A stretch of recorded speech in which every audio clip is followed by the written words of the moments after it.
Your team has a secret weapon you're not using. It's a key to getting what we call A plus work instead of C minus effort. Are you just assigning tasks to whoever is free or matching work with their hidden superpower? I like that. Do you mind if I share a short story with you?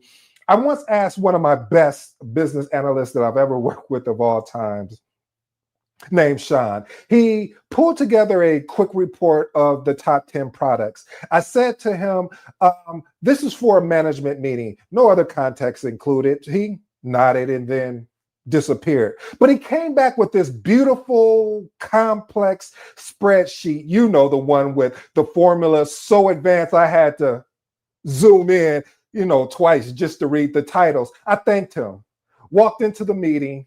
I'm feeling prepared, ready to go. But the executive asked a great question. They said, great, this looks amazing. So what does this mean for our marketing pitch? Cue the awkward silence. You know, that awkward silence during the Oscar when you need to wrap the speech up. Well, you realize you're holding exactly the wrong thing. Therefore, I spent 10 minutes frantically looking, trying to reverse engineer a narrative from raw data, looking like I wasn't even prepared at all. Look, Sean could have nailed it in one slide. If I had just told him what I needed it for and who it was for, then it actually clicked for me. If you don't share the why, you can't expect the what to actually hit the mark. Point number one, share the why before you share the what. See, begin when you start delegating by explaining the purpose and context behind the task. Team members understand the why and shift from the simple compliance to the genuine commitment. This context empowers them to make smarter and better decisions that allow them to innovate on the how because they understand the ultimate goal. I know what you're thinking, family. Well, why is this important? Well, family, this is important because the team members understand the why. They make better decisions in your absence and prioritize more effectively. And this keeps them engaged even when the work becomes tedious. Experiment with these actionable tips. 1. Tell a customer story. Frame the task around its impact of the user. For example, when we complete this, our customers will be able to do whatever that is, X, Y, and Z. Next one, draw up a map. Use a whiteboard or a quick digital sketch to show where these tasks fits into the overall project timeline as well as workflow. And the last and final one, check for understanding. After explaining, ask the simple question, just to make sure we're aligned. Can you tell me in your own words why this task is important for this project's success? I also have some professional advice for you. Never assume the purpose is obvious. See, your unique perspective as a leader gives you context that your team members don't have. Sharing that context first is most crucial. Point number 2, be patient and invest the time up front. Okay, I'm gonna park here parenthetically, family, because my name is Edward Koch Jr. I have to admit, sometimes I fall short on this, but many times I have success. Effective delegation is front loaded. What does that mean? That means that you may need to walk someone through a new process, answer more questions. You may need to double check progress early and often, and it may feel slower in the moment. But this is how you build a team that can eventually run without constant oversight or one of those nasty words that I hope I don't get bleeped for, which is called micromanagement. See, this is important. If you skip the upfront investment, you will spend more time cleaning up mistakes later than delegation of creating a better delegated task, which eventually you could create chaos because you don't have the capacity to help when you are needed. Experiment with these actionable tips. Schedule a dedicated handoff. It looks like this. Block off or schedule 15 to 30 minutes on your calendars for a delegation conversation. This signals its importance and it prevents it from being rushed. Next one, co-create the initial plan. Instead of assigning a task, Work with the team member to outline the first few steps together. And the last and final one, frame the collaboration approach. Ooh, I like that one. Let me tell you why I like that one, family. Because when you explicitly state, I want to invest the time to walk through this thoroughly now, so you are fully equipped to own it going forward, you set that team up for success, or that individual for success, as well as yourself. Point number 3, encourage questions early, not during the fire drill. You know, I don't know why we don't normalize asking dumb questions early to prevent bigger problems later. I know what it is. My mom would always tell me, and I had some amazing teachers and professors that would say, there's no such thing as a dumb question, but there is such a thing of not asking a question because you may feel dumb.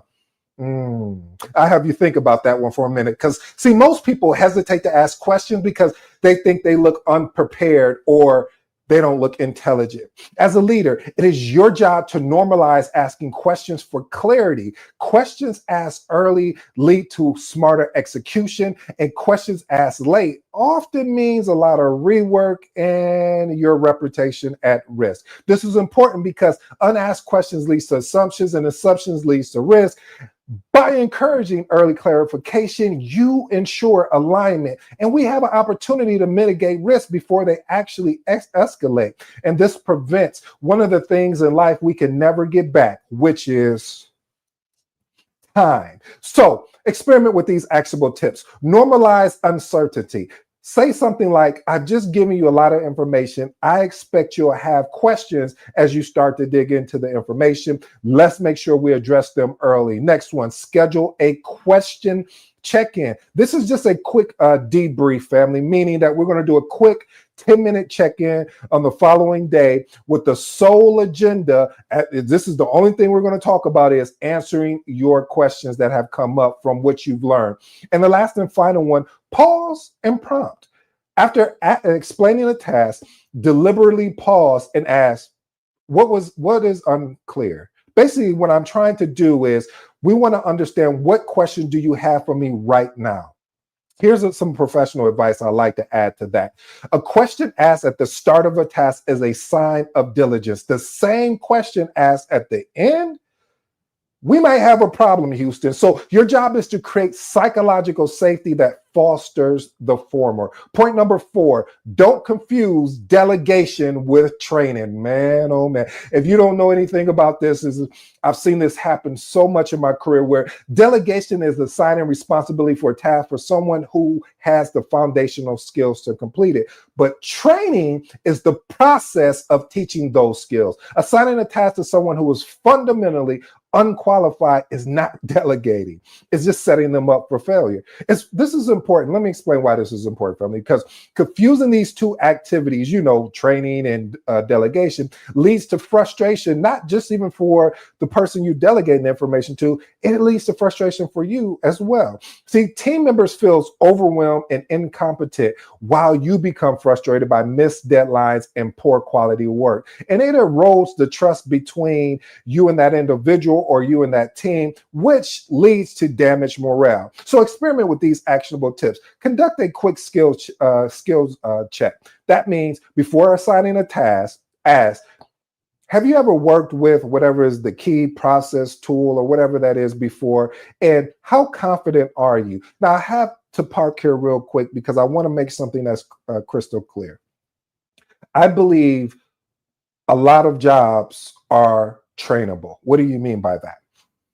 I believe that at different organizations that you may work in or projects you take on, if you have the set of soft skills, in my opinion, is being coachable. Soft skills, in my opinion, is having the ability to want to learn, and you are a lifetime learner.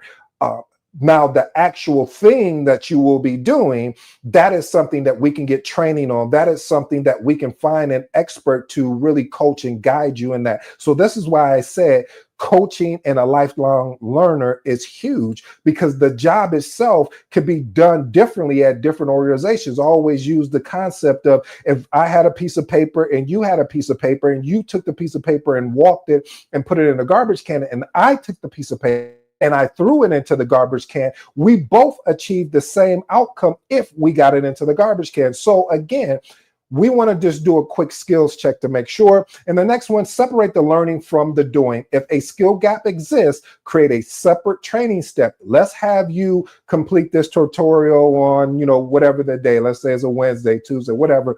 And then we start the task itself on the next day after they go through the training. Because what we don't want to do is put someone through training and then not allow them to use those skills that they've learned in the training and apply it. I see this a lot that happens where you can go for training and then you don't take the skills that you learn in the training and apply it into the job functionality that you're actually in.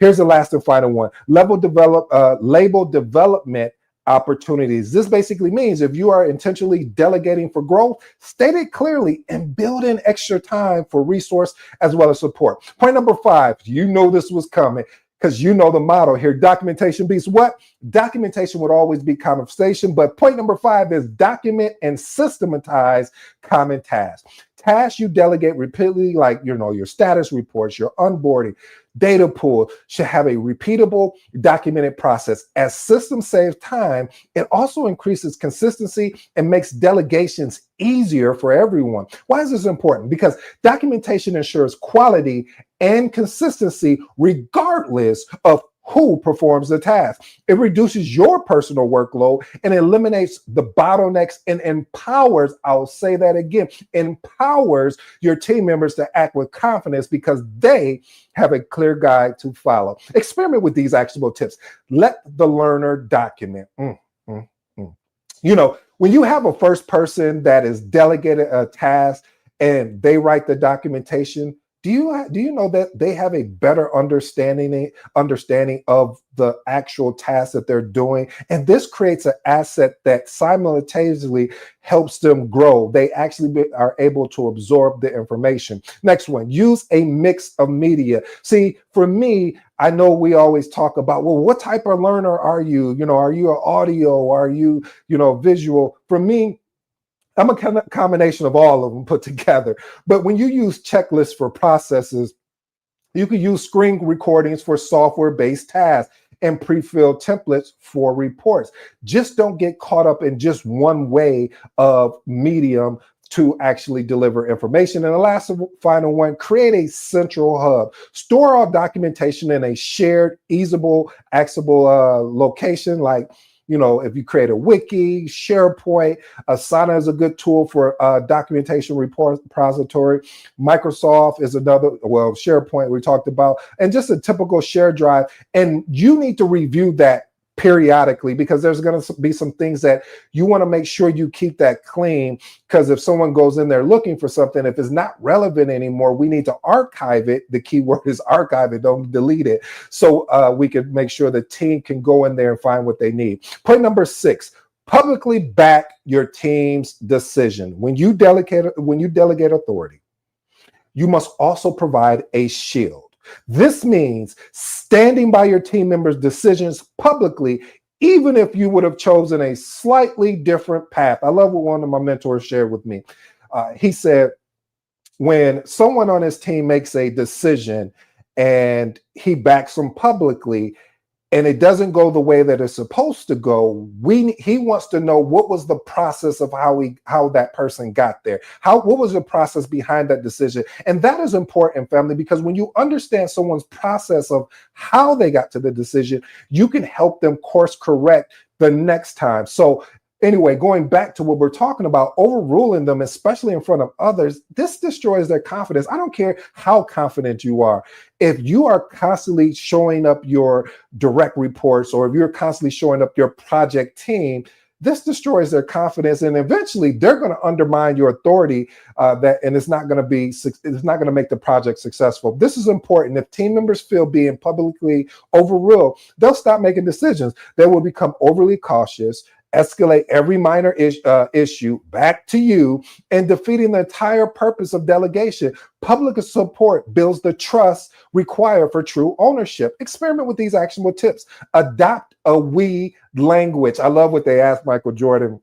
They were talking and they said, there's no I in team, but he said there's a me, but you'll catch that later. But the point being is that when we start talking at we, when a decision is questioned by outsiders, respond with, we decided to proceed this way because this presents a united front. I've seen project managers where they'll say, well, John is the one that made this decision. And I'm just shaking my head. I said, pretty soon their project is going to have, ebbs and flows that it wouldn't have had to have, because now John is going to be thinking something different of that particular project manager. Anytime a decision is made on my team that I'm leading, I say we made the decision to proceed in this particular way. Next one, coach in private. If you disagree with a choice or a decision, discuss it one-on-one as a coaching opportunity for the next time. Never reprimand them publicly. And the last and final one, give them the floor in meetings where there is work to be discussed.